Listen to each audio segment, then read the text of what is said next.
going, everybody? Welcome in. This is the Wrestling Mat. And as you may have guessed, I'm Matt Camp. Hello, how you doing? Welcome in. Happy Friday, all that stuff.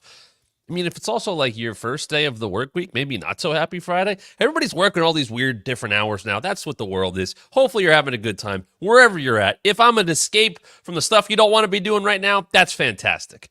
If you're at work, if you're at lunchtime, whatever, maybe. Let's fix this camera a little bit, huh? There we go. Hello. Afternoon to everybody out there. Shout out to John and Will in the chat so far. And those of you that are joining us, welcome in to the Wrestling Mat. I am Matt Camp. We love you to subscribe right there at thewrestlingmatshow.com. As always, it's right over Todd. It's right there. There's Todd. It's right above Todd. That's what we say here. Subscribe to thewrestlingmatshow.com. You will not miss a thing that we do on this show. We are live every single weekday, Monday through Friday, 1 p.m. Eastern. That's where you can catch us live, but a lot of bonus content has been popping up, and more will be showing up. But if you don't want to miss anything, subscribe to thewrestlingmatshow.com. Turn the notifications on because you got not one but two live shows yesterday at 11 a.m. Eastern yesterday. Myself and the great Chef Reactions. Yes, that Chef Reactions. He's part of the Wrestling Mat. He's part of our channel here. I didn't say family. You'll note that. He's with us pretty much weekly. A couple weeks ago, we watched Nitro Episode 1. Yesterday, we watched Nitro Episode number 2. You can go back and watch that. Queue up Nitro Episode 2 wherever you need to, Peacock or whatever. YouTube link. I don't know. Go watch it with us. You could do that. Set us up somewhere. Set the show up somewhere. Watch along. We had a lot of fun. Sabu Alex Wright opens up that show, and everybody kicked out at 3.1. That was it. Also, Lex Luger, Hulk Hogan, for the first time, is on that show. Nitro Episode 2 for the WCW title. I watch it with Chef Reaction. It's also the proper debut of the classic WCW Monday Nitro set. For the nostalgia factor, it's fantastic. Go check that out at thewrestlingmatshow.com. And we had a normal live episode reacting to Dynamite yesterday. Also told yesterday the story about how I went to the Super Bowl in 2020 on behalf of WWE, how I had to navigate a week that included the firings of the number 2 and 3 people in the company, which tanked the stock as I was trying to cover WWE talent at the Super Bowl. Charlotte Flair, Nia Jax, Mojo Rawley, a big show at the time, Triple H, Stephanie, getting Gronk to sign on for WrestleMania. I had the tiniest part that also Bill Belichick talk, exactly what you expect here from the Wrestling Mat. Go check out yesterday's episode, everything in the archives. We've had interviews with the former Zack Ryder, Matt Cardona, Joey Janela, Dan Reichert from Giant Bomb. We used to work with him on the podcast team at WWE. Chef Reactions has been here. We're working on some more guests coming up in the future. I had a very big WWE name say to me, "Let me know." And I said, "Sir, I will. He's a little busy right now. I don't want to mess with how busy he is." He's also not around here at all. He's not in any of these things. But maybe we'll get him on soon. But what I also want to talk about is we are on the doorstep of 2,000 subscribers in a very short period of time. And I thank you for that. I said, let's get to 1,000. That was big. It's going to take even less time to get to 2,000. So we're close. If you haven't done so yet, right above Todd, subscribe at thewrestlingmatshow.com. Why? I told you to get more bonus content. We've brought Chef on since 1,000, and as we move into the 2,000 territory and the ability to get even more bonus content out there for you guys, here's some ideas that will be coming your way. The top 5 misses in WWE history. And by the way, that talent goes beyond the ring. The Wrestle Draft. I've talked about that. The Wrestle Draft will comprise probably 4 of us, myself. We'll see who else we get. Maybe Chef, maybe Riker. We'll talk to some people. And we're going to take a subject in wrestling history or a topic and draft off that topic. The European Championship, the best opening, the best year for wrestling, the best championship reigns, whatever it may be. We will take a topic and we will do the Wrestle Draft. We can do that about a lot of different topics. And that is a pilot that I shot at WWE that didn't go anywhere because they completely bungled their first chance at the Twitch deal. And we're going to be talking about Twitch today and a certain AEW superstar who may have used that as a deciding point between staying in WWE and AEW. But that's coming up, and that's a tease. Now, also, a couple other ideas. The cross-promotional draft. I want to do this one. Basically, me and one other person have access to every active wrestler in the business today. And we put together a draft of what we think would be a great roster. One side versus the other. Team 1 versus Team 2. That's coming your way in the future right here at thewrestlingmatchshow.com as we march to 2,000 subscribers. Another one, I have had this list together for quite some time. The top 10 most important matches of the modern era. I'm basically thinking from 1980 on. But that is a topic that I have the matches written down. I think I have 10.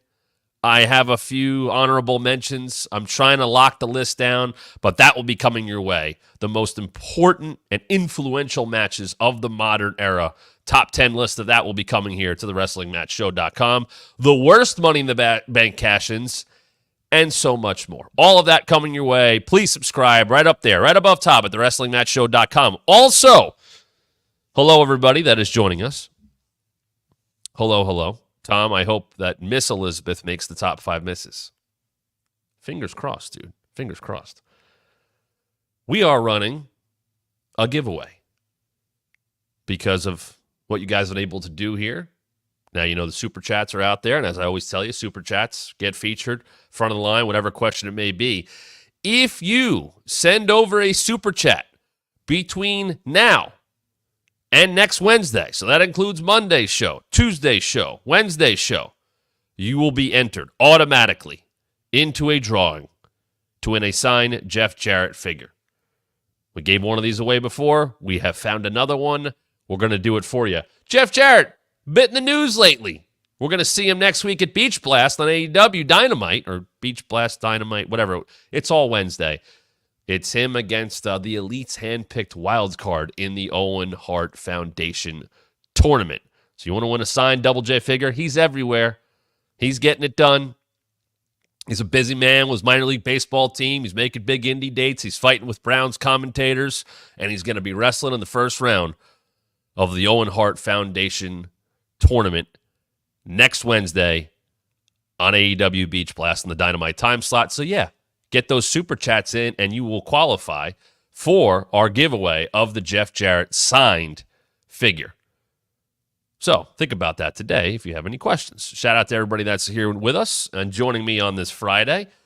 Love our chat. And by the way, if you have subscribed, if you've commented, you've gotten some sort of acknowledgement from me, but I think like 99% of the time I am commenting back on anybody who is posting on our YouTube videos, on our Instagram Reels, our YouTube Shorts. If you're getting a response, it's coming from me. I promise you that. So I love getting the responses, whether we agree or not. Interactivity is what we do. We are the most interactive show in pro wrestling, and we will continue to be that way because of you guys. So we're going to get into Forbidden Door, talk a little bit about the AEW rating, but speaking of those comments, I know I have talked a lot about my time in WWE over the last month in this show, and a lot this week. Certainly saw more than a few headlines about me talking about my release from WWE. Yesterday, a couple days ago, we talked about Fauci, Dr. Fauci, being that close to being a guest on the bump. Talked about my coverage of the Super Bowl on behalf of WWE in 2020. You guys seem to like these stories. Sometimes my memory gets jogged. As I was telling that Super Bowl story yesterday, go back and watch it. I explained why John Cena got up in the morning for Southpaw Regional Wrestling. Go back and watch that. It's in the archives. It is on our YouTube page at thewrestlingmatchshow.com. It's a fun story, and that week was quite an interesting experience for me in Miami, covering the company, covering the Super Bowl on behalf of the WWE, days after I had been in Houston, and a lot of creative changes happened during the week that I had to adjust to before going to the Super Bowl, and then the firing of the number two and three people in the company at the time. That's all there from yesterday's episode. So let's tell another one of these, because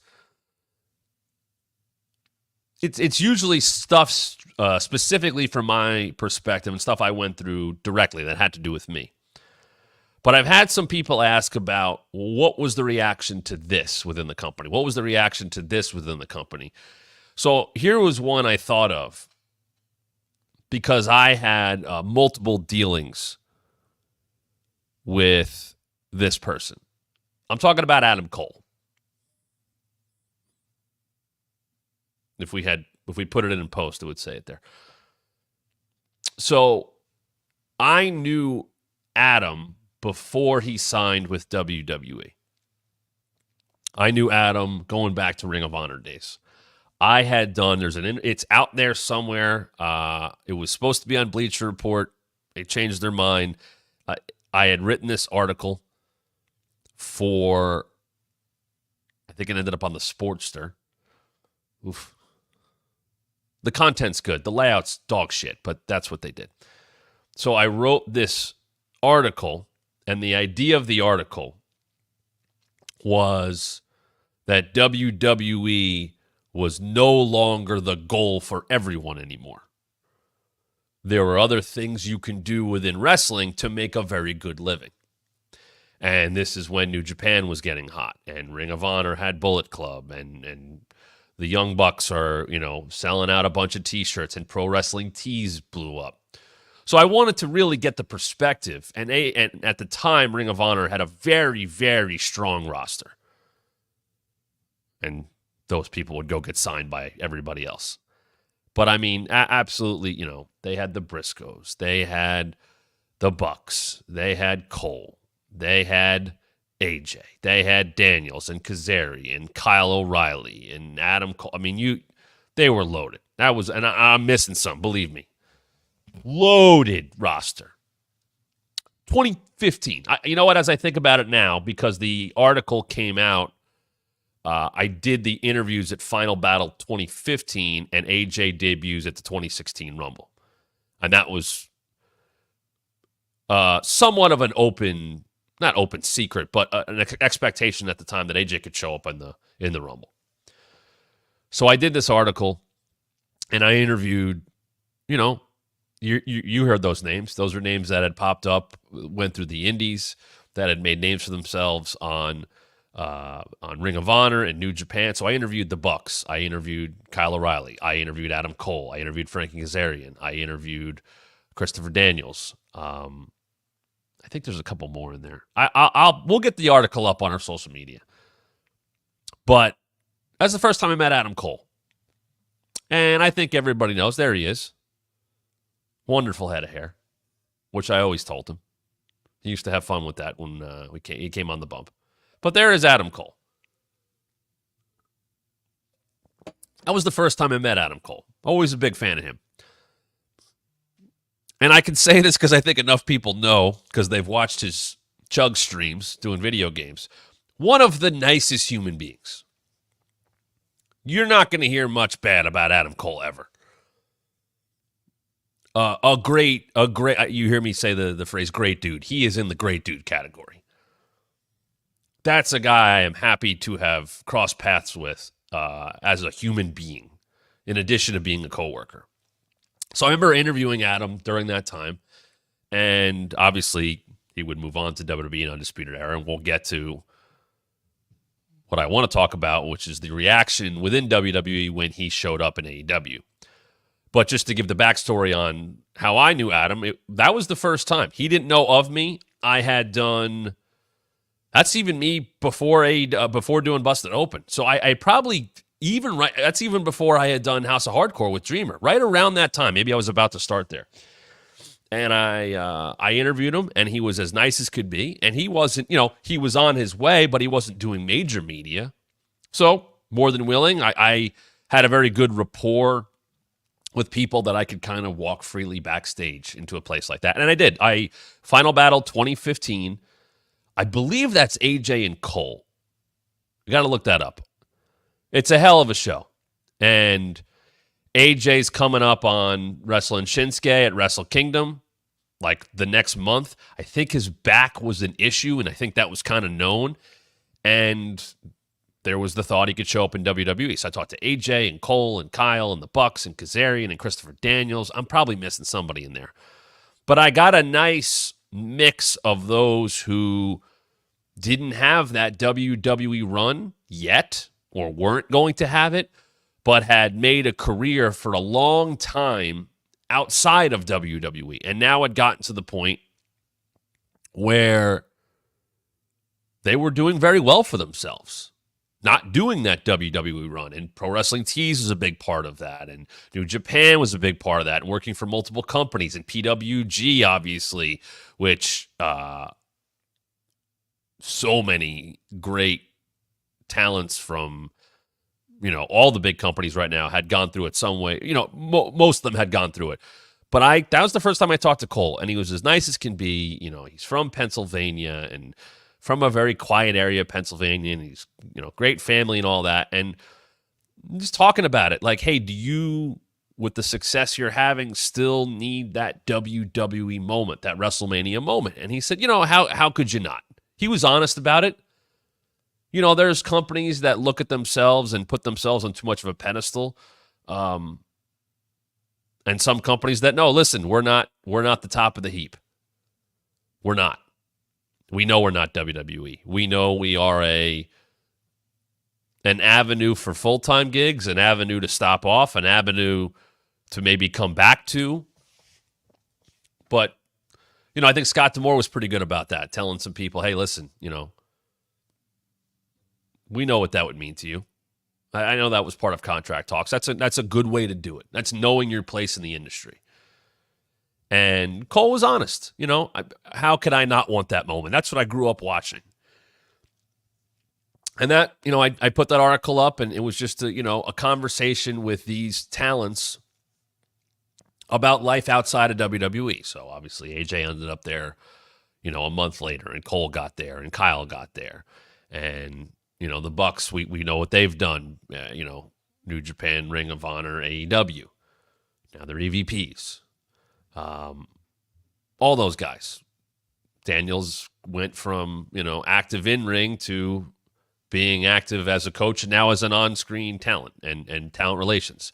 Frank Kazarian ended up in AEW. He was the first tag team champion. Now he's back in a prominent role in TNA. Showed up in WWE for the first time since his Velocity days at NXT a couple of weeks ago. It was nice to get that perspective. It wasn't a knock on WWE. It was just more of, hey, look, the wrestling industry is in a great position. And hell, it's even in better position now with AEW being able to financially be competitive. If you just go by that alone, that's one of the best things that's happened with AEW. A financially competitive additional company to WWE.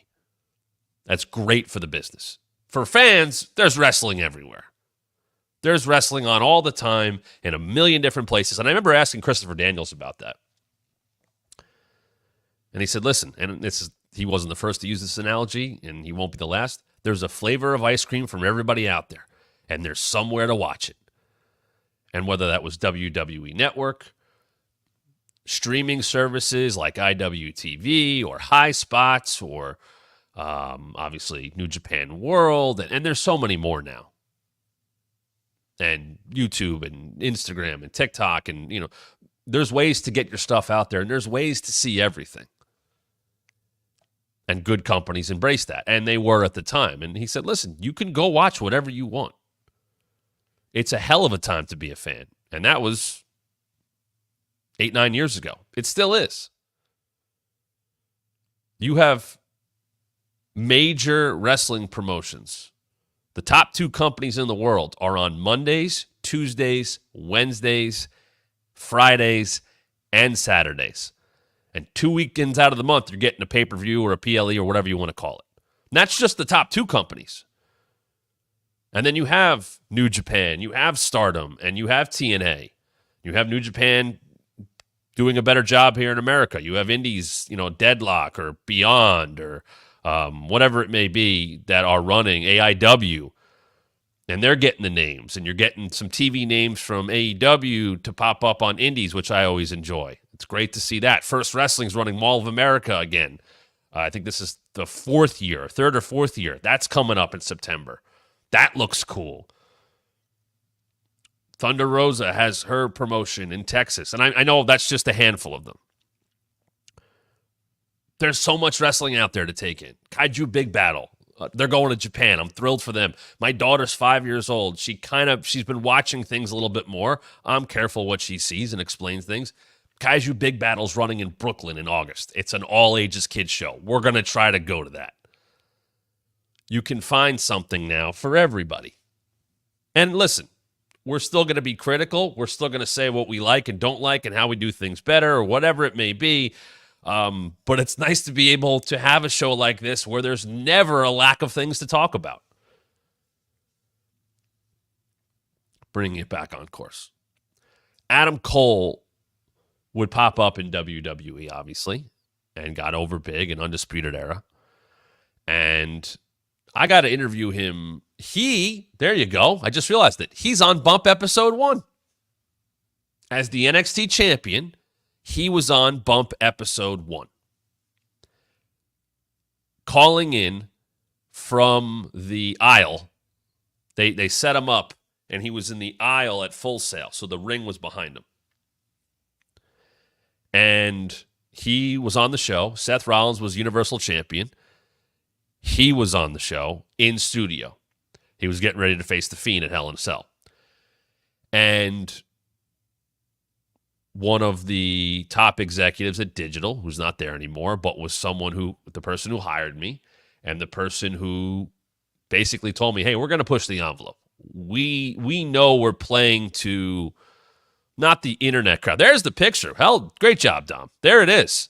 And look what's over Seth's shoulder, by the way, because we had the original NXT title in there, the men's one. The idea of this right here was to play to the fact that Seth Rollins, an indie guy who made it, Shield and all that stuff, and Adam Cole, a big indie guy, also went through Ring of Honor, made it. They hadn't interacted. That hadn't been a thing. We were trying to play to that from the jump. We know where their fan bases came from, or at least were initially established, and WWE makes it bigger and bigger and bigger. What a cool interaction that was. That would be. And that's what we set up on that first episode. And Cole, this is what happens. I start to talk about something else, and I think of a different story. Adam Cole was wrestling Matt Riddle because it was happening that night at NXT. This was, as I think I said yesterday or sometime this week, the first episode of The Bump on October of 2019 was the same day as the first Dynamite. NXT got the jump on AEW by a week. So their second Wednesday night episode was airing also at the same time. So Cole comes on that episode, and he was Undisputed Era, heel Cole, but he's such a nice guy. But those two, Seth was a babyface, Cole's a heel. Cole was wrestling Matt Riddle, and he had the brace on his hand. He had hurt his wrist for a while. And when Seth heard he was wrestling Riddle, he just destroyed. Like, he went, I hope you beat him. Which didn't play along because Riddle was a babyface and Seth was he's like, no, I hope you beat that guy. Screw that guy. I hate that guy. And that heat was legit. That heat was legit for a very long time. And when they had their feud and all that stuff, Seth had to forgive a few things for that to work. But it was, I remember in the moment going, okay, this is what this show is. They're going to take advantage of a live mic, or the smart ones will, and they can say that kind of stuff, which was great. So that was kind of my first interaction with Cole in WWE. And then that night, everybody on the Bump, as soon as that episode ended, there was a airport runner waiting for us outside. And we went right to the airport, and we flew down to Orlando and went right to Full Sail. And we did a watch along of that first NXT episode, or second NXT episode. And it was all the Bump people, almost all, I think. And then we just had different NXT talent come in and sit with us. Like, Omos is on that. It's before he even debuts. He's on that. Norman Smiley's on that. I want to say, oh boy, Steve Carino's on that. Bianca's on that. Montez is on that. Stokely's on that, sitting next to me. Mason Mansoor on that. Duke Hudson's on that. Oh, I think Boogs is on that. Chris Hero's on that. It was actually Hero and I had never talked to either, and we hit it off because we're both wrestling nerds. And I remember Cole lost or won because he used the brace. And obviously Cole was a star in NXT and would be doing more and more. And everybody liked him. You're not going to hear a bad word about Adam Cole. I said that already, but that's just how he was. And he was such a good guy with his time. Made himself available, would do things for digital, would do things, specials, whatever, and the company went with it. And remember, Black and Gold NXT, there was a big separation between that and Raw and SmackDown. Hunter running Black and Gold, Vince running the main roster. And the question was always, can Adam Cole, what would that look like if he got the call up? Not the biggest guy, charismatic as hell, over as hell, great talker, great promo. And the most important thing to me, because I thought long-term with Adam Cole, a great ambassador and representative of the company. You would never worry about that guy. Played his role well as a heel, played his role well as a babyface, but a reliable person who didn't get in trouble, who worked his butt off, who worked through injuries, you name it. And he did. He worked through some stuff people don't even realize he worked through during his time in WWE, especially during the pandemic. That's up for him to tell that story one day. That dude worked and carried himself as you should. And I remember pandemic, we were doing the watch-along show, and we couldn't go to the arenas anymore because we would do the watch-alongs, and they started before I was there. People would come into whoever it was, maybe Kayla, and I think Ryan did them. McAfee was on those when he took the kendo stick to the back that one time. They just set up in a room at the arena, and talent would come in and out and watch the show. Second screen experience. TV hated that one, by the way. Hated that show. Hated that show. I guarantee you won't see that in AEW. There will be no watch long in AEW. Guarantee that. You can figure that one out. But then when we couldn't go to the arenas anymore because of the pandemic, we did Zoom watch-alongs. So I was, it's not like a beach house somewhere because I was, this is how I was, vacation, but I got to do watch-alongs, so I will. I think I was on a similar setup like this in a room somewhere, found a hardwired internet, and I did the Horror Show at Extreme Rules watch-along. And we would book talent that wasn't on the card or NXT talent to come on with us. So we booked Adam and Ricochet, and I believe they were on for the Jeff Hardy-Sheamus match. I think that's right. And Adam was a heel at the time, but he came on and played it pretty neutral as a wrestling analyst almost. And he was so good in that role. And it was the first time he had done a watch-along that I remember. He was so good at just being a wrestling fan. Like, it wasn't heel Adam Cole in the Undisputed Era. It was Chugs, if you will. It was the dude who loved wrestling, who grew up loving wrestling, and who could bring his perspective of being in the ring, but he kind of took the heel part out of it, which worked on those shows. They were very blurred lines. We would never put people on the show that were feuding or anything like that. Not intentionally, at least. Sometimes that would happen, but Cole was on there, and he was so good. And I remember I messaged him as soon as it was over, and I said, dude, you could do this you should work here for 20 years. I said, we could put you at the commentary desk. They could use you in a million spots when you're done wrestling, when you are. And he was very appreciative. It's almost like he didn't know. And I guess it was kind of a newer thing. You're not doing that kind of stuff pre-WWE. And he was so good at it. And we had him on the In Your House bump episode. Same episode I believe Todd was on the first time. And he, talked about his fandom, admitted he hadn't seen In Your House 1 because he's too young. Like, he didn't remember it, really. Like, he didn't see it when it happened, which was like, oh, cool, I'm a bit older than Adam Cole. But that's how he was. And then I think, as everybody knows, he ended up in the pandemic. One of the most popular things, and a very organic thing, was the party. Woods, Breeze, Swiss, Cesaro, whatever you want to call him, Claudio, and Adam, Chugs. And the party became a very organically fun thing. And while Breeze and Woods, Creed, whatever, were buddies before that, and Swiss, they didn't know Cole as well. There was some, connections, and they've told the story, and then it just... Four guys who love to stream and play video games. That was the connection. This was not the 80s of closing down bars and illicit drug use, and that's how we no, the camaraderie came from stuff like this. And during the pandemic, everybody saw they kind of just brought this together, and this is what happened. And people loved it.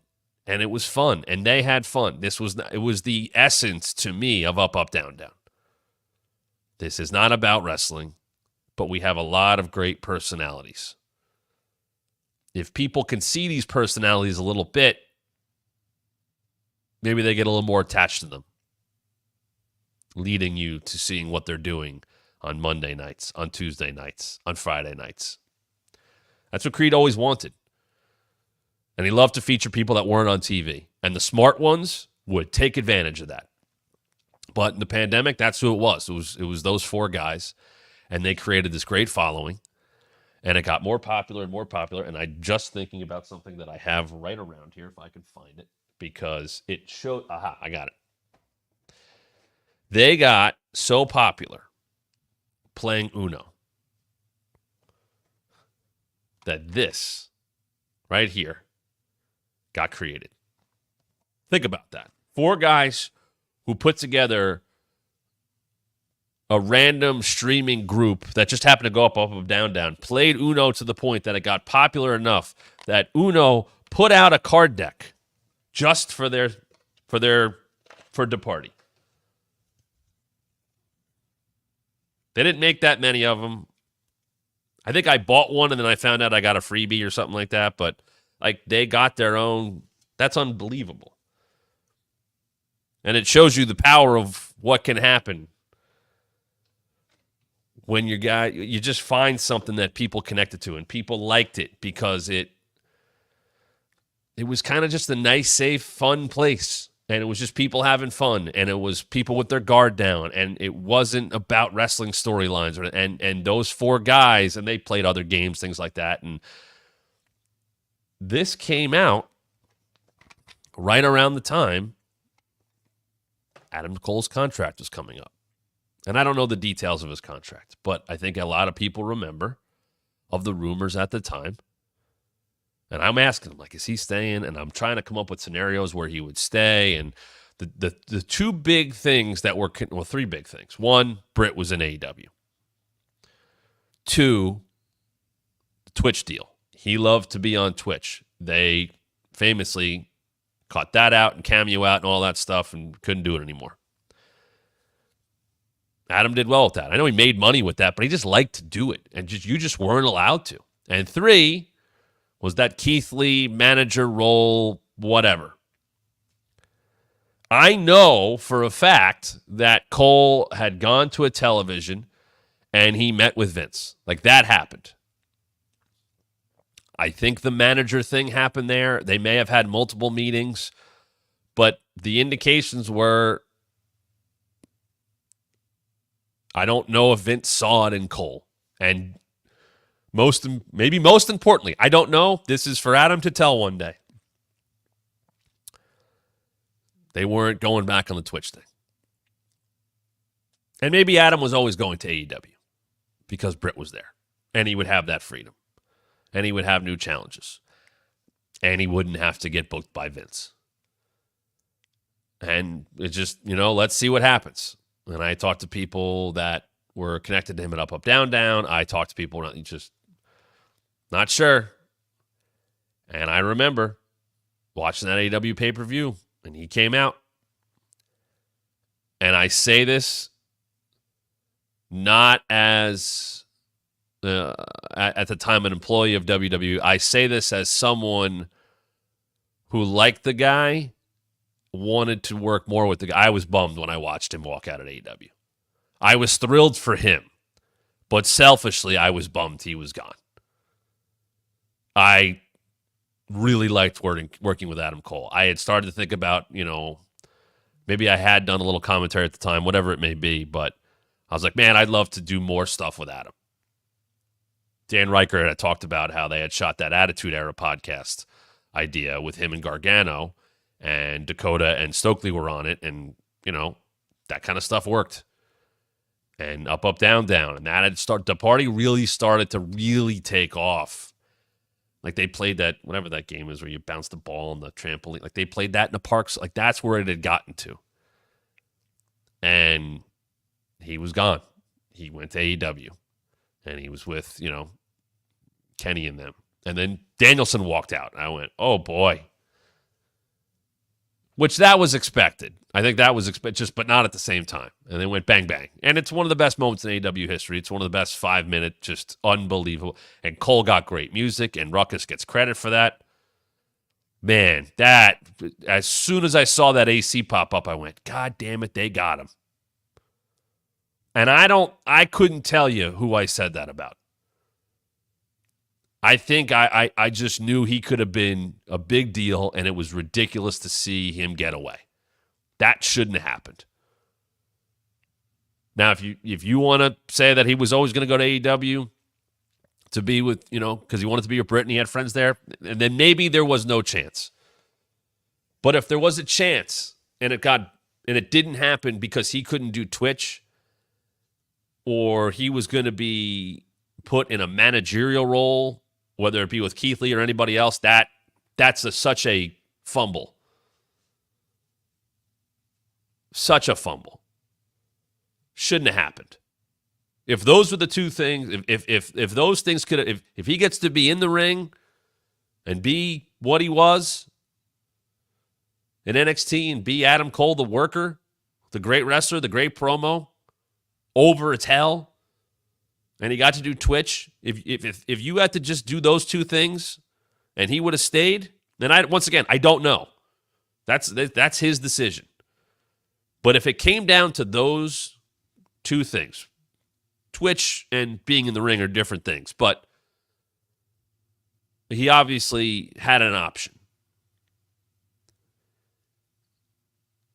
If he would have stayed, had he gotten a guarantee he would stay in the ring and that he could do his Twitch, if that's what it would have taken and they didn't give it to him, that is talent relations dropping the ball in the biggest way. And that might be just Vince, honestly. That might be Vince or KD, because I know he had his hands in the Twitch stuff and what was allowed and not allowed, and money, how are we getting paid for it? And obviously Twitch has come back. It doesn't seem to matter as much, but those that do it are enjoying it, by the way, and it affected nothing. But when Adam Cole left, I was bummed personally, and there was, at least from the digital side, it was disappointment. Listen, I think anybody who knew him personally was happy for him, but it was disappointment he wasn't going to be around anymore. That's how well liked he was. To me, and I think others thought this, he was the one that got away.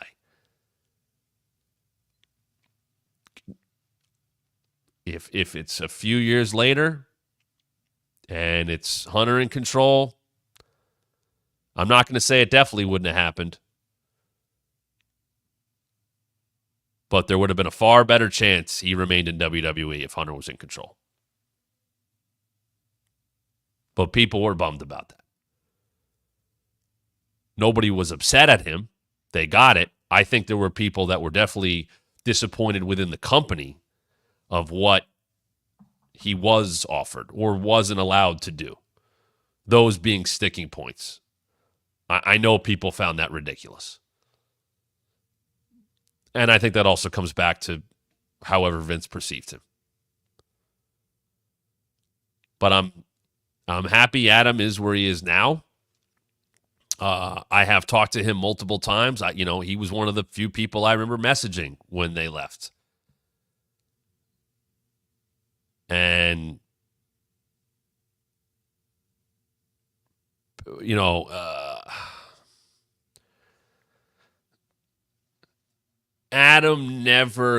Adam's ego never grew with his push. Adam was the same guy at the top of NXT that he was when I interviewed him in Ring of Honor. There is a humbleness to him. Once again, just watch his Twitch streams. That's the guy. And keeping those things separate from wrestling. Almost to the point, because I know him like that the devil stuff, and forget the creative and how that was perceived, that I almost went, it's Adam Cole. I can't boo him. But I'm happy he's out where he's at now. I hope his recovery is going better. Last time we saw him, MJF came back and kind of put that story to bed. What an unfortunate injury for him, and obviously the concussions that he dealt with. And I hope he's on the way back. He is missed sorely, and I'm happy he's in AEW and he gets to be, with Britt, and he gets to be around his friends, and he gets to do his thing. And if you pay attention sometimes, you see the party pop up doing their own thing from time to time. So, yeah, Adam Cole was missed by talent relations and Vince. That was a big miss. Real quick here, Yakut says, I missed the last decade of wrestling. What's the best Adam Cole match to watch? Chat, please chime in on this yourself. Him and Ricochet... If I just think of WWE, him and Danielson, Daniel Bryan, whatever. You know who I'm talking about. The SmackDown in 2019 when everybody gets stuck in Saudi. They do Bryan and Cole in the main event. It's friggin' great. There's stuff with Gargano, obviously. There's a couple of those. I know I'm missing some. You caught me off guard there on that. But the Ricochet match is special. That's a really good one. Go back and find your Adam Cole stuff. I'm just going from WWE. I'm blanking on AEW stuff. The 4-way where he got concussed, unfortunately, I think last year for Forbidden Door, right? It's like Okada, Hangman, Jay, and Cole. That's a damn good match for a 4-way. And I'm sure I'm missing others. Him and MJF, yeah. Yes, the Ricochet one is the moonsault into the super pick. What a beautiful. Oh, is that good?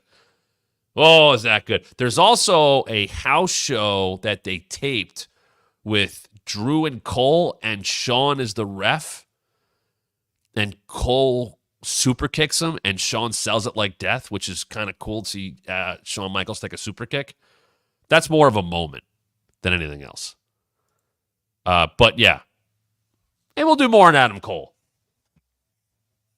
I'll tell you what, one of those topics I brought up at the beginning of the show that we're going to do, he's going to pop in one of those. I will tell you that.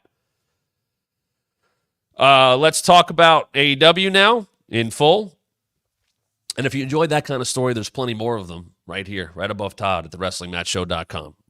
We got a whole month's worth of stuff up there so far. Our shorts cover a lot of that stuff. And our social media, you can follow at WrestlingMat23. Post a lot about that as well. Go check that out. Go subscribe. Turn the notifications on.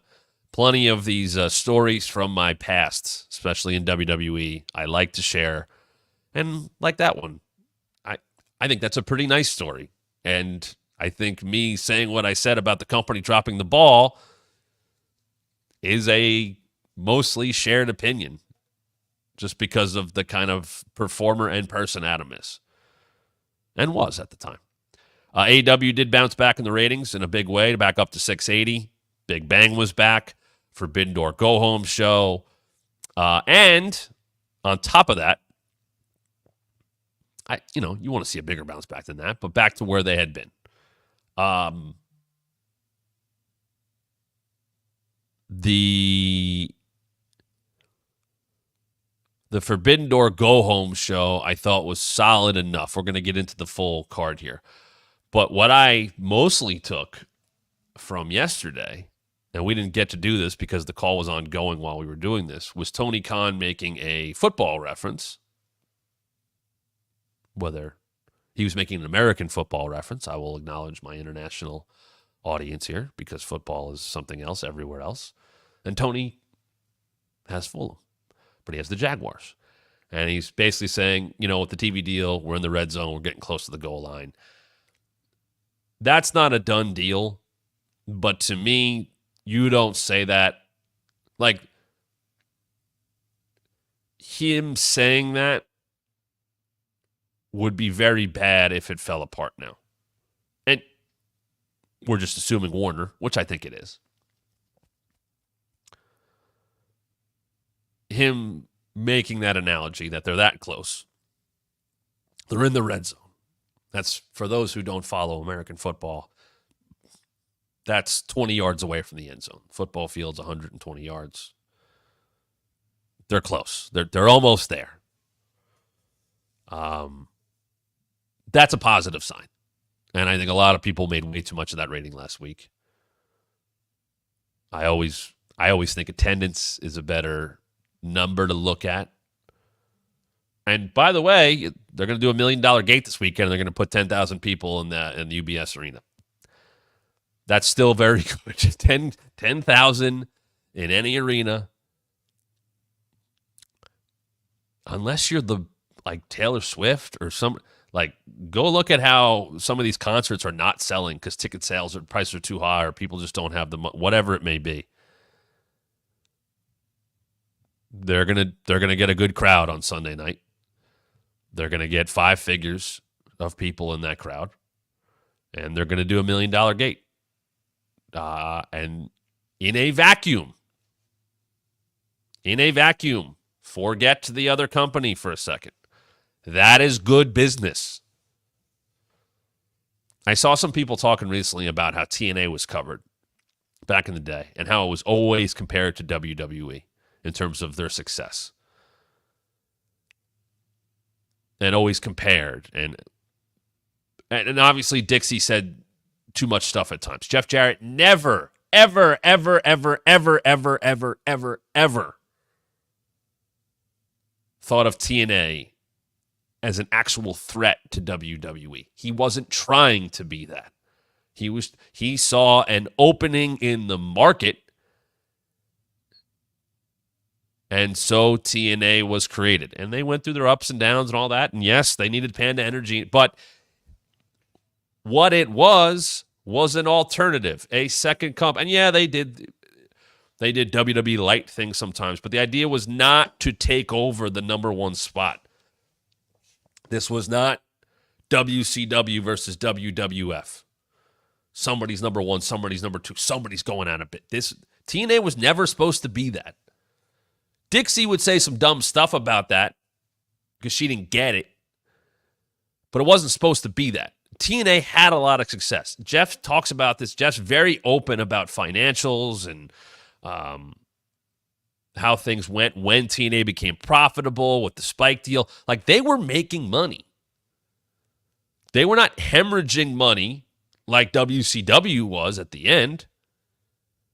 They weren't spending, they had to make cost cuts, and that's business. You got to figure that out. Everybody's gone through that. WWE's gone through that.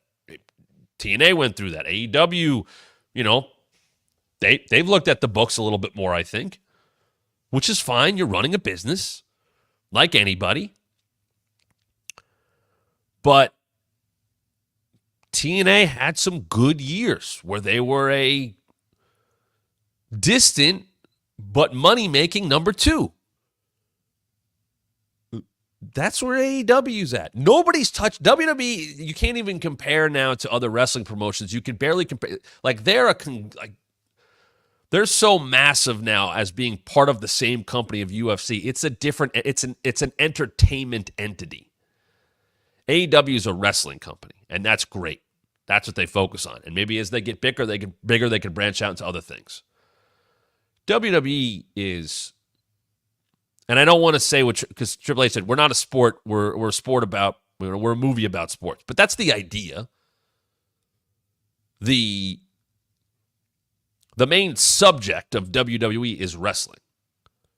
There's a lot of other things going on, though.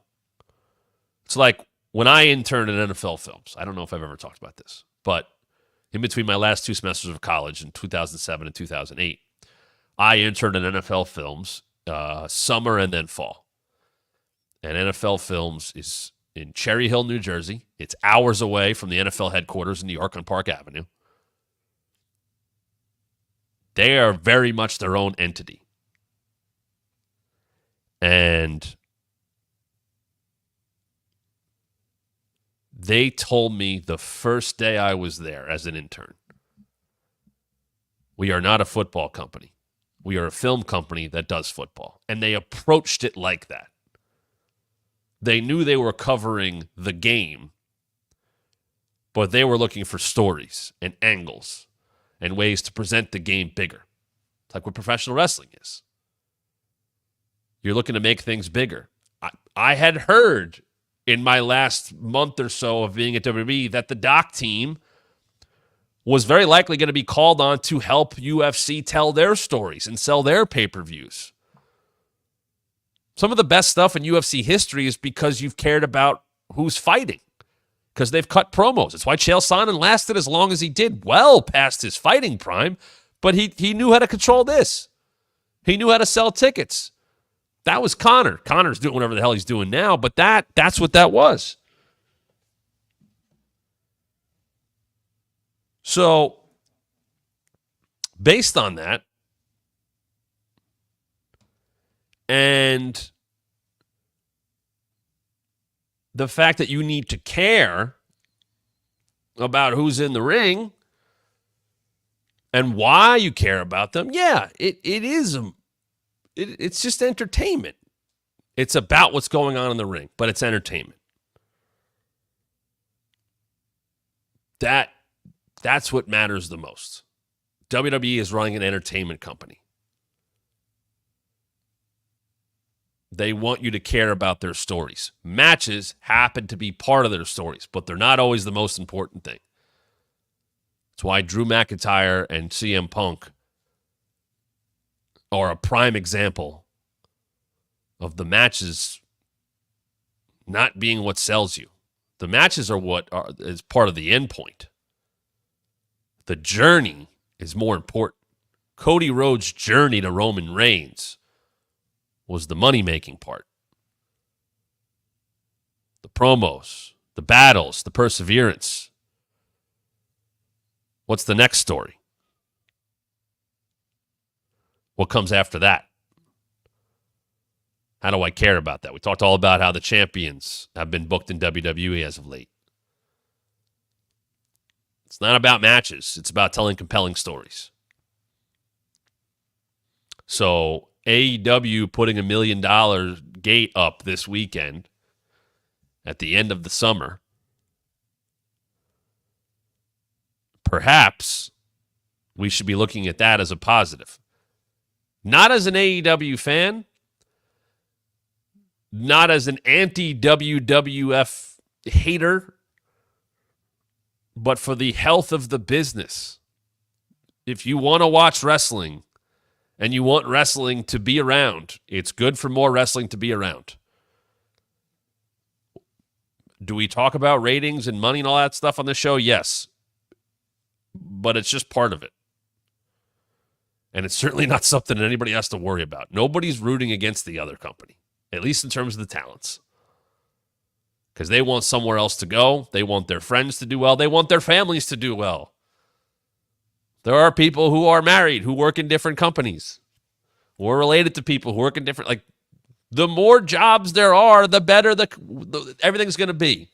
So I'm happy to see that MSG tonight for SmackDown is going to have about 16,000 people in it. I saw there's a date, I think, in Worcester or Massachusetts coming up, and I saw the number for WWE was it was WrestleTix in the high 6 range. And I saw they're going to do better than they did the last time they were there. I was like, that's great. Even with things being very up and down, and SmackDown had picked up. It's a SmackDown taping in a couple weeks. A strong ticket sale number right now. You know, I saw that Sumo Hall got sold out this morning for WWE. That's great. I can't wait to hear what that sounds like. I hope they capture a bunch of footage from it. I'm happy that AEW is going to Cardiff. Man, that's going to be fun. I'm happy they're going to have 10,000 plus people at Forbidden Door on Sunday night. Whether you like the build or not, that's a good thing. Let's get into Forbidden Door, though. 13 matches, 10 on the pay-per-view. Added a bunch of these. I was happy to see this announced before Dynamite went on the air on Wednesday.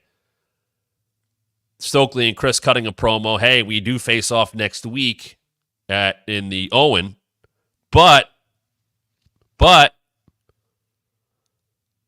we're both from this area. We should wrestle, and let's work in some Stardom talent, Forbidden Door.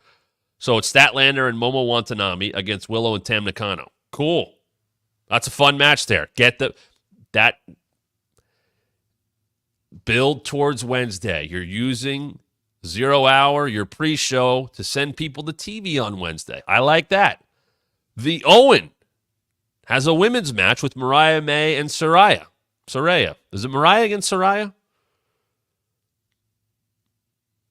There's a lot of hey, you're now promoting the Owen, and it's a push to the pay-per-view when you're going to have Tony against Mina. Win-win.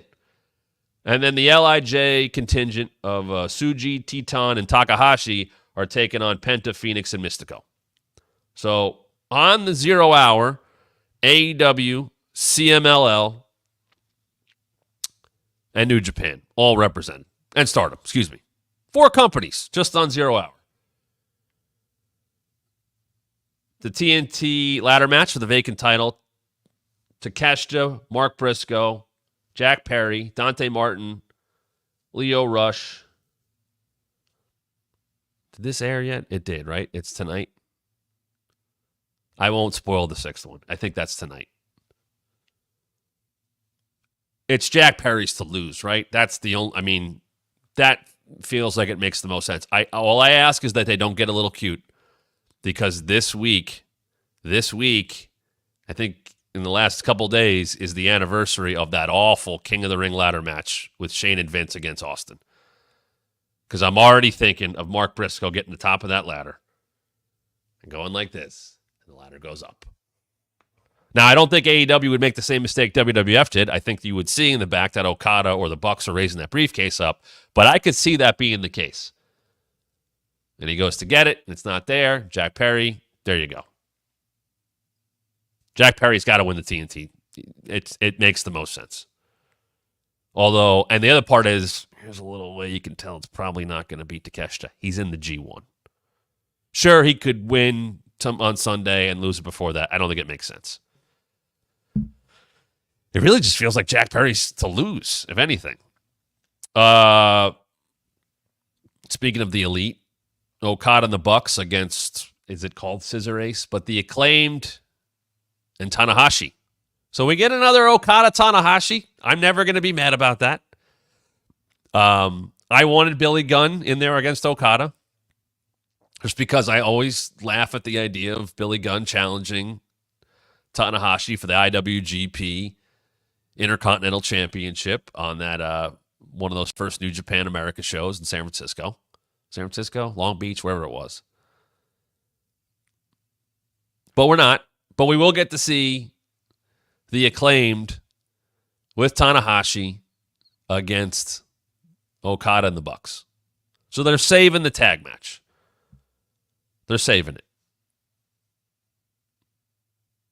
I'm happy we hear Go Ace. I'm just happy we're hearing Go Ace. Trios also, Learning Tree. Won't spoil it. Jericho, Big Bill, and their third. I believe that's a collision thing where you'll find out the third man against Joe Hook and Shibata. I think we're all on the same page with the learning tree for the most part. But also you got Suzuki against Jericho for the FTW title coming up. So you could pin Jericho, you could do that and set up, Joe. Without spoiling it, I'm excited for Joe to interact with somebody in that match. I think you will too. And I hope we get a singles match with Joe and that person down the road. The TBS versus New Japan Strong Women's title match. So it's Mercedes against Stephanie Vaquer. Mercedes, they've done a good job with this. Not the easiest thing to do when you have Stephanie, who is not a primarily English speaker. She's cut some promos and all that. And then Mercedes, who's not a great live promo. So it's been more about how good they are internationally. I love that Mercedes showed up in CMLL the other day. And I saw, like that's good. Regardless of how she may come across at some time, Mercedes does love wrestling. I mean, that I don't think will ever leave her. I still think she wants to be a big star and wants to be treated as a big star. And hell, from her career, at least in wrestling, she is a big star. But her stardom, New Japan, Wrestle Kingdom, and CMLL and AEW, that helps. They've built this match in a different way where a lot of it has happened via video packages or pre-tapes or, not a lot of in-ring stuff, not really facing off. But it's going to be, this is one of those where it's like, oh, I know this will be a good match. So I'm happy it's a good match. And you would think Mercedes will win. That gets her back in the mix in Stardom and New Japan and America shows and all that. That's a good thing. HCM just said, the more video package in AEW, the happier I am. Just give me the effort to make that happen. I know Forbidden Door can be tough, but my whole thing with this concept is if people are going to be on the show, and they were better about this year. There's no doubt about it. I'd like to see them earlier. I'd like to see them around for the whole build. That's all. And if they can't always make it because they're coming from Mexico or Japan, I get that, but don't leave gaps. Do the best you can to build up the match. And you know what? You don't always have to be in the ring every week. You don't always have to be cutting a promo every week. Just give people reasons to be invested in it via video packages. Hey, this is where Zack Sabre Jr. was this past week and ahead of his match with Orange Cassidy. This is where Mercedes was. This is what Takagi was doing before he steps in there with Brian Danielson. See, now I start to all WWE stuff. But just fill in the gaps. They're so busy. I loved, and I'll move on to this match here. Owen first round tournament match. Brian Danielson against Shingo Takagi. Thrilled. To me, this is the essence of Forbidden Door. That this match can happen. Holy hell, is that a great match on paper. And honestly, sometimes when everything else is built up, I'm okay with just these matches. But not having a ton of story, but it is.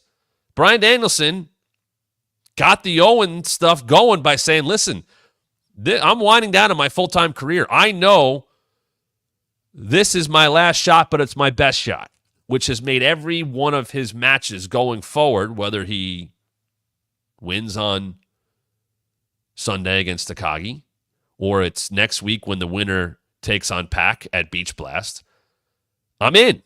Because if he loses, he's basically saying, that's it. If I don't win the Owen and I can't get to Wembley for the AEW title, I'm not going to win the AEW. It's not going to happen for me. That's a great story.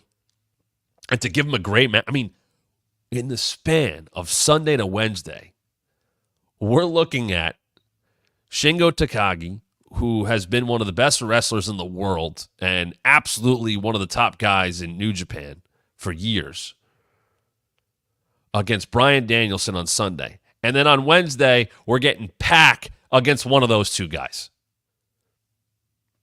That is the essence. That is the meaning of where the best wrestle. And there's stakes to it. You can't bitch about it because there's stakes. They're in the Owen. They're on their way to Wembley. And Takagi put up a tweet on Wednesday night, and he said, if I win, I will cancel the match I have at Kurikan Hall. Because that happens too often where, like with Takeshita, is he going to win the TNT title and then be in the G1 with it and then not be in AEW for a month? No. Because we'll have to lose a bit in the G1 as the TNT champion. Doesn't make sense. That gives it away a little bit. But for him to say that, let's fill in a little gap there. No. I'll have to cancel my match because I got to focus on getting to the finals of the Owen. I got to focus on the chance that I could become the AEW World Champion in Wembley. That's a very small thing that he did. But it covers up the fact that he does have a match scheduled already that it would be tough to fly from. Nope. I'd have to focus on this. I love that. MJF versus Hechizero. I have not. It's a very random match, and I know MJF had said when he came back, I'll probably face some random guy from Mexico or Japan. I wish there was more to it, but Bryan Danielson had a hell of a match with both of these guys. This could be I almost want to say a bit of a throwback because Max didn't really wrestle this way in the babyface run, and he was doing the cheap pop stuff and all. And that's whatever. That's what he was doing at the time. On the babyface run, when he was champ and the kangaroo kick. Max a hell of a worker. This could be a pretty good match and a grounded match, if you will. This could be more of a submission type match. On paper, just in the ring, it's good. I obviously know, and I think there's more going on here for MJF. It seems like they know he can give a rub to people, and they know there's some big matches for him. So the stuff with Daniel Garcia, the teases with Ospreay, the crowd has reacted really well. Very much edge of your seat kind of stuff that I talk about when Ospreay and MJF have been in the ring at the same time. Those, while intentional, are also pretty damn good litmus tests for what that match can do, what that match can draw. And sure, getting MJF on the card in his hometown is important, and this match doesn't have a ton of story to it. There's other stuff going on, but I like, once again, he opens the show, Garcia, Ospreay, it built into Forbidden Door and out of Forbidden Door. So yes, you don't have a streaming service. You need to get people's money on Sunday. How do we make that happen? Well, we're going to sell this match. We're going to put them on the card, but we got a TV show Wednesday. We're calling it Beach Blasts. We're in the middle of TV negotiation rights. Let's build through Forbidden Door. Let's give people a reason to tune in besides the fact that it's the fallout, the first show after Forbidden Door. That's good booking. That's how television should be handled. I don't need a full 3 or 4 weeks build for a TV match or anything. I'm not asking for that. But give something to the people that they can look forward to. Tell me that Forbidden Door has some stakes that lead into next week, that lead into All In. That's why I loved King of the Ring being for a title match at SummerSlam. Months ahead of time, much like winning the Rumble. Months ahead of time. I said King of the Ring, those stakes should have been announced at the beginning. Why you wouldn't do that, I don't know. It'd be too much of a distraction. That doesn't make sense. You wanted the focus to be on the tournament. Yeah, the focus is on the tournament because it's King of the Ring, but the focus could be even bigger that the winners are getting title shots at SummerSlam. the second or third biggest show of the year. HCM just said, I appreciate that Forbidden Door isn't being booked in a vacuum. There's stuff on the show that has stakes beyond the pay-per-view. Yes, to me, while there's talent from multiple companies all over the card, I don't want to call it just another pay-per-view, but it's more in line of just being part of the schedule and the storytelling. Now, you're going to have Mox and Naito. I don't think that goes anywhere past Sunday. And Naito likely wins, and okay, Mox had a little run with the IWGP title. I don't think that goes further. That's fine. You work in Tanahashi into that Elite and Acclaimed match. I don't think Tanahashi sticks around, but that feud continues on. Tony and Mina for the AEW Women's Championship has been the most consistently booked thing. Tony Storm is probably the most consistently booked wrestler in AEW and is in the conversation for the most consistently booked and well-booked wrestler in professional wrestling right now because she's on every week and she's doing something. And she makes the most of her time, whether she's on commentary, whether she's accompanying Mariah, whether she's in the ring, whether it's a backstage. They have given you every reason to invest in her, to invest in the story, to bring Mina Shirakawa on for weeks. So she actually feels like more of an AEW roster member because you know who she is. I like that. This story is more than Forbidden Door. Forbidden Door, it almost feels like Forbidden Door just happened to be the next pay-per-view, and oh yeah, she also is from Stardom. So it fits the concept of the show. But this match, if this was whatever, Revolution, or you name a regular AEW pay-per-view, Double or Nothing, this match could have easily been just dropped on that because of how it's been built. This has not been about, oh, we don't know who Mina is, or we don't know a lot about her, or she's never been. No, she's been a regular part of the show. And I know you can't do that with everybody. But it's the most pro wrestling thing they're doing. And I want to say this again because I say it all the time. I had a conversation with somebody about this morning. Pro wrestling and sports entertainment are the same thing. Sports entertainment is just the term that WWE used to describe pro wrestling. Pro wrestling is theatrics and entertainment and stories and angles and characters. That is what pro wrestling is. Amateur wrestling is all of it on the mat. Mano y mano. That's what amateur wrestling is. Pro wrestling is the bells and whistles and the ballyhoo and the pyro. And WWE just calls it sports entertainment. So, yeah, everything with this is, and especially Tony, is pro wrestling at its finest.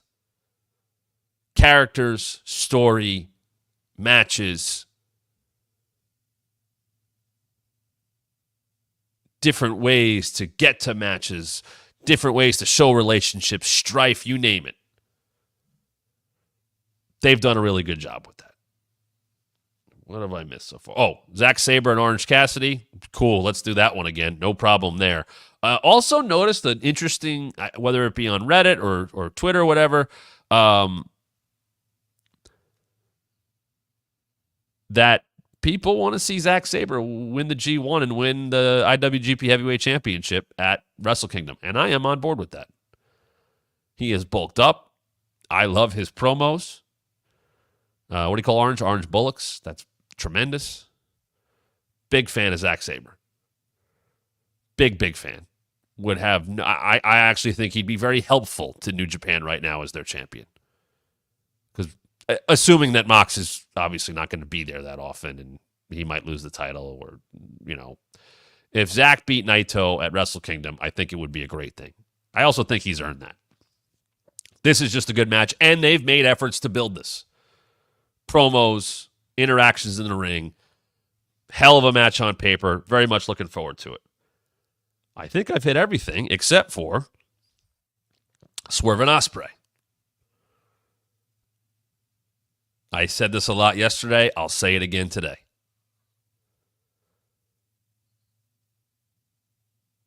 Someone's got to push Will to the point where he understands he can't leave anything in the toolbox. He can't leave any stone unturned. He has to do whatever it takes to be the guy. He had to use the Tiger Driver to beat Bryan Danielson. It hurt him to do that. It hurt Danielson, but it hurt Will. You could see it on his face. What did I do to one of my heroes? But what did it do? It beat him. A wrestling dream match of two of the very best to ever do it. It should take everything for the victor to come out on top. It should. And if Will won't do everything, he shouldn't beat Swerve. If he hesitates, Swerve won't. Swerve made that clear on Wednesday. And you know what? That's the little separation between Swerve as the champ and Ospreay as the international champ. Swerve knew what it took. Swerve will tell you he did whatever he needed to do. He broke into Nick Wayne's house or gym or whatever. He beat him up. The stuff with Hangman. Sure, they turned him babyface in the process because people liked him and they were behind him. Because he had a backbone. He had balls. Swerve may have lost that a little bit at the beginning based on the booking, but they have fixed that. And he has made it clear. He will try to beat you here. He will try to beat you here.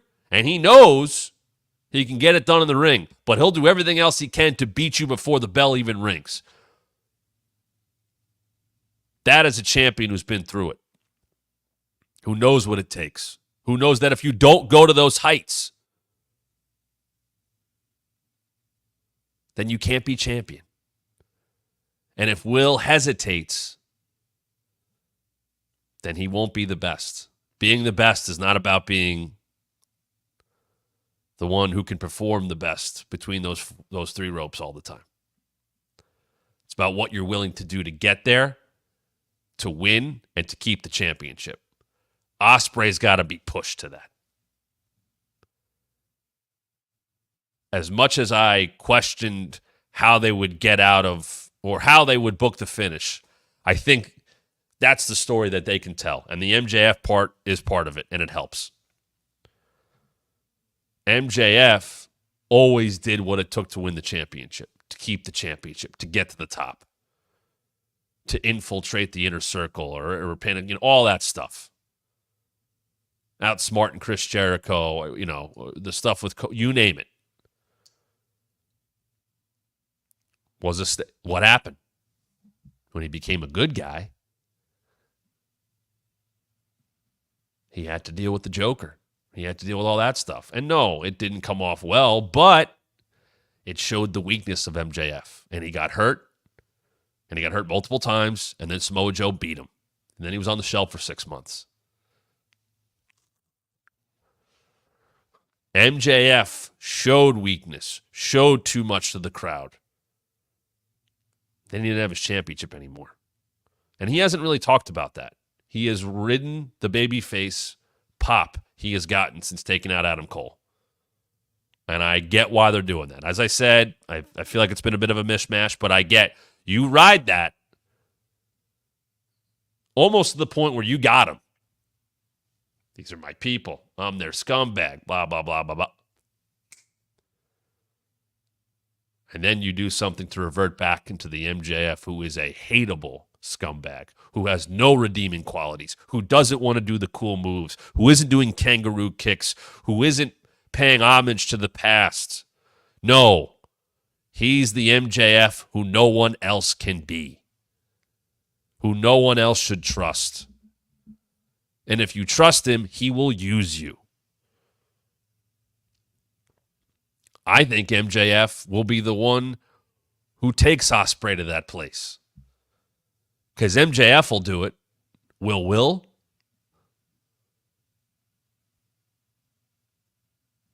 That's a story that gets Swerve over or out of Forbidden Door as the champ. It's a story of Will, who we already know is a great wrestler. We know that already. But it fleshes him a bit out more as a character. There's internal strife. You got this far. What are you willing to do to get that much further? This is where the best wrestle. It's also, in a weird joke, it's where the big boys play, and it's where the big boys find a way to stay on top. What are you going to do that? You're not going to do a move anymore? Good. Somebody else will do something else. They'll use something just as violent to win and do whatever it takes to win. If you're not willing to use a move, then you're asking to lose. So what Will Ospreay are you? The one who's happy to be here or the one who wants to stay on top? That's a story that could take them through the summer. Through Forbidden Door on Sunday, into stuff with Garcia on Wednesday, and hopefully to a showdown with a very heel MJF versus a very babyface Will Ospreay at All In. Forbidden Door, the concept, may not matter like it did years ago. But as a pay-per-view, they have some stories that will take them beyond Forbidden Door, which has not always been the case in the past. I hope AEW can embrace rematches a bit more. I'm not saying do them all the time. Don't do the old Vince stuff where that's how they built to pay-per-view matches. Everybody wrestling each other anyway. I'm not saying that. Some rematches are good.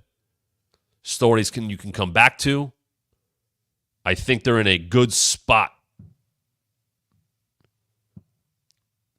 past Forbidden Door based on how the show is structured and the match card.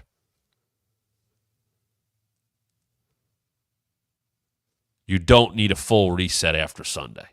You have a lot of things to build through Sunday, even with the international talent going away. Maybe some will stick around, but you have things to push you through.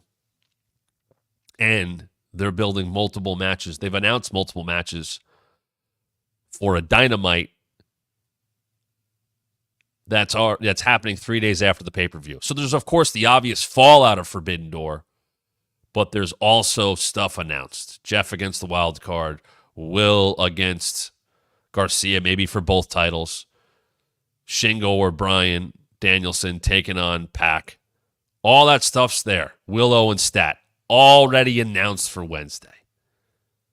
You can use tonight, Rampage. You can use tomorrow's Collision. I know they're taped. You can use Sunday's Forbidden Door to take care of business on those shows and to push towards Wednesday and to push towards Wembley. Because they're already teasing some kind of mix of MJF, Garcia, and Will for Wembley, and you know the Owen winners are going to Wembley. So you got three things there you're already building towards in August. Keep that long-term vision up. And keep the long-term vision up here at thewrestlingmatchshow.com. That's where you can subscribe. You can hear more of the inside stories, all of my takes. I think you guys get that I'm constructive in my analysis, constructive in my criticism, and I also like to give credit where it's due. HGM, thank you. I do like to take my time, and honestly, sometimes I think about this stuff. I write notes down of just what we're going to talk about on the show, but a lot of it is as I talk about it, it allows me to think about it more. Interacting with you guys here on the chat allows me to think about it more. I like to pay attention to that. It gets my mind working. It's almost like the idea of a booking committee is not the worst thing in the world. Somebody on top, but good to have a good amount of ideas to make you think about things. There's no one formula that makes it work. There's not. It's good to listen. My motto in life, especially in sports and entertainment, everybody needs an editor. You could have some of the best ideas in the world here, and they get to here and they suck. And maybe if you asked somebody about it or tried it out on them, they would have told you, hey, maybe do this instead of this. That goes a long way. Smartest people aren't doing things on their own and thinking everything they do is right. They listen. And they listen not to respond. They listen to listen. Because if you listen and you pay attention, whether it's wrestling history or things that are working on television or social media within you're going to figure some things out. You're also going to be surprised at things that work. And we got to do more of that. Great example. Kyle O'Reilly, Mark Briscoe, and Orange Cassidy, the conglomerate. That was an all-star tag match. And I don't know this for a fact, but I feel pretty confident saying that that was not supposed to be a thing past a couple of Wednesdays ago.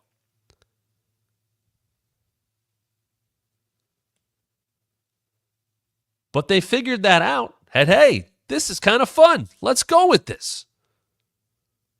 Some of these like random tag teams that got put together. Think of the Bar. That's one of my favorite examples. It was a best of 7 series, and then it was, we'll put them together in a tag, and they were great. Sheamus and Claudio played off each other so well. Combinations and that kind of stuff works. You throw it together, you're not sure, and hey, wait, we got something here. I'm all for trying. I'm all for trying things out in wrestling.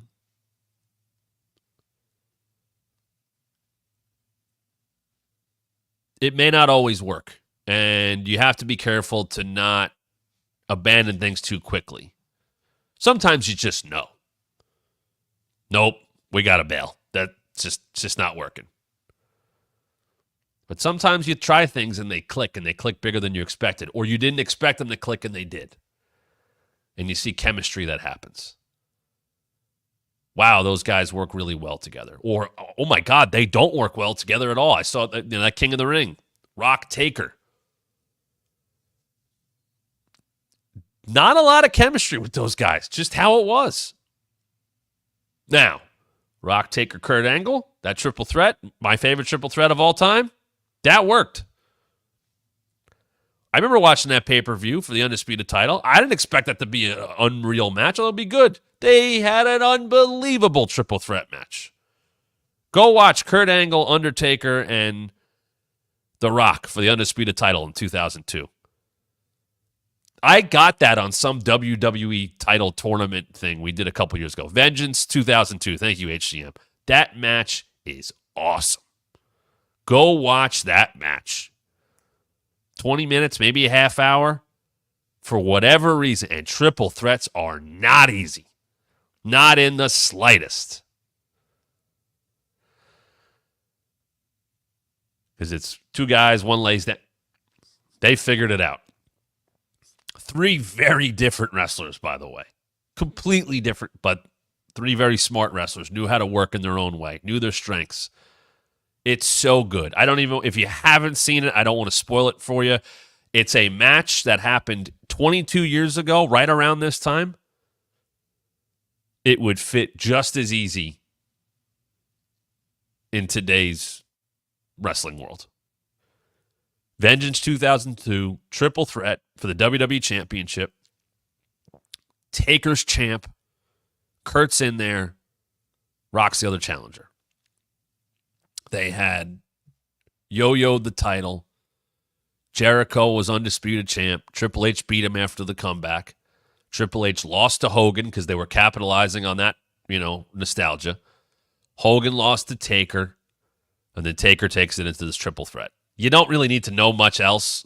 You don't need to know about kind of all that run, but that's how much the title had been hot potatoed. Jericho opens the year. Triple H has it a couple months later. Then Hogan, then Taker. So you're halfway through the year with 4 people to already hold that title.